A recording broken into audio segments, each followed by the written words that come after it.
नमस्कार, बहुत बहुत स्वागत। मैं हूं आपके साथ ऋतु ज्ञानवानी। देश को हिला देने वाले 650 करोड़ रुपए के इनपुट टैक्स क्रेडिट यानी आईटीसी घोटाले में चौंकाने वाले खुलासे लगातार हो रहे हैं। प्रवर्तन निदेशालय यानी ईडी की जांच में सामने आया कि इस घोटाले में न सिर्फ हवाला कारोबारियों और फर्जी कंपनियों का नेटवर्क शामिल था, बल्कि पाकिस्तान मूल की सीमा हैदर और उसके भारतीय पति सचिन के नाम का भी गलत इस्तेमाल किया गया। दरअसल बिहार के दरभंगा में रहने वाले दो भाई आशुतोष झा और विपिन झा इस फर्जीवाड़े के बड़े चेहरे बनकर सामने आए हैं। दोनों चार्टर्ड अकाउंटेंट हैं और आरोप है कि इन्होंने सीमा हैदर और सचिन की फोटो और नाम का इस्तेमाल कर एक फर्जी आईडी बनाई और उसके जरिए अरुणाचल प्रदेश सरकार से करीब 99 करोड़ रुपए का गबन कर लिया। आखिर कैसे करता था घोटाला? ईडी की रिपोर्ट के मुताबिक घोटाले का खेल काफी बड़ा था। देश भर में शेल कंपनियां बनाई गईं, जिनके नाम पर बिना असली कारोबार किए फर्जी बिल तैयार हो गए।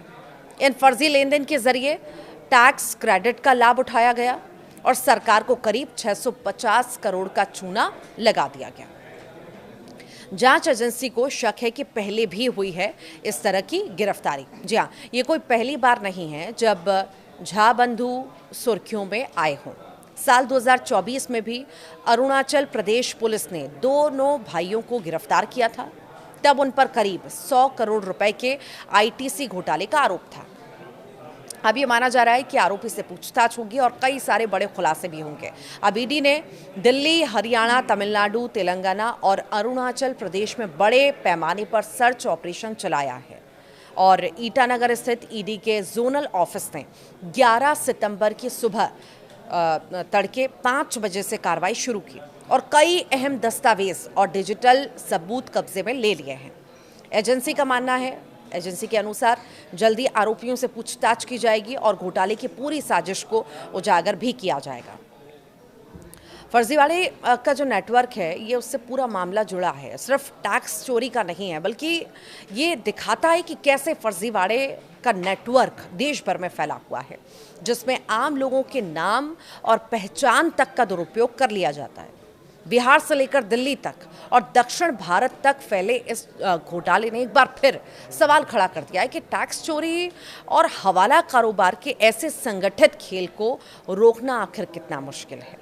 अब जब इन भाई बंधुओं की गिरफ्तारी हुई है तो ये भी देखना महत्वपूर्ण होगा कि इस पूरे मामले में और कितने बड़े बड़े चौंकाने वाले खुलासे होते हैं, इनके साथ और कितने लोग जुड़े हैं। चूँकि पहले ही मैंने जिक्र किया कि पहले भी एक मामले में ये गिरफ्तार हो चुके हैं, इनसे पूछताछ हुई है। 100 करोड़ का ये पूरा मामला था और अब इतने बड़े मामले का जब खुलासा हुआ है, 650 करोड़ का चूना जो है लगाया गया है सरकार को, तो इसमें गहनता से जांच पड़ताल होगी और अब प्रशासन, पुलिस, ईडी सब कोई जुटा हुआ है, चाहे बिहार हो, दिल्ली हो, सब जगह पर जहां पर इसके नेटवर्क फैले हुए हैं वहां तक ये टीम पहुंचेगी, गहनता से जांच पड़ताल करेगी और ये माना जा सकता है कई सारे ऐसे नाम होंगे जो चौंकाने वाले होंगे। इनकी मदद जो कर रहे हैं वो भी कहीं ना कहीं बहुत जल्द सामने आएंगे।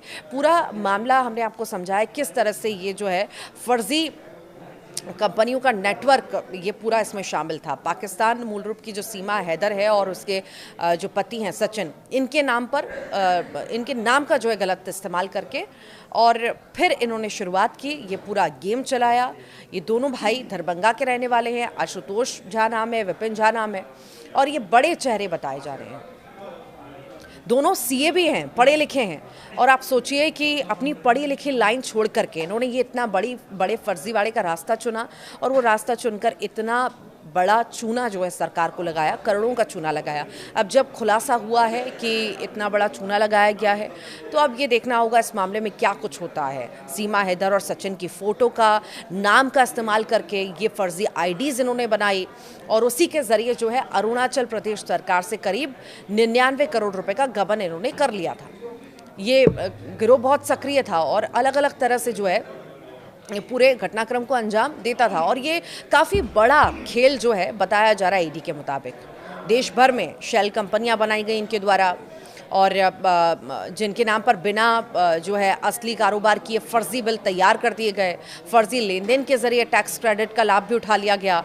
सरकार को इससे 650 करोड़ का चूना लगा है। अब देखना होगा जब जांच एजेंसी पूरी तरह से इनसे पूछताछ करेगी, और शक भी है जांच एजेंसी को कि पहले भी इनकी गिरफ्तारी हुई, जब जांच पड़ताल की तो कई सारे खुलासे हुए। अब जब इनकी गिरफ्तारी हुई है तो ये माना जा सकता है कई बड़े खुलासे इनसे पूछताछ में होंगे। अब देखने वाली बात होगी ये जो फर्जीवाड़े का खुलासा हुआ है इसमें आगे क्या कुछ निकल करके सामने आता है। आप क्या सोचते हैं ज़रूर बताइएगा कमेंट बॉक्स में। नमस्कार।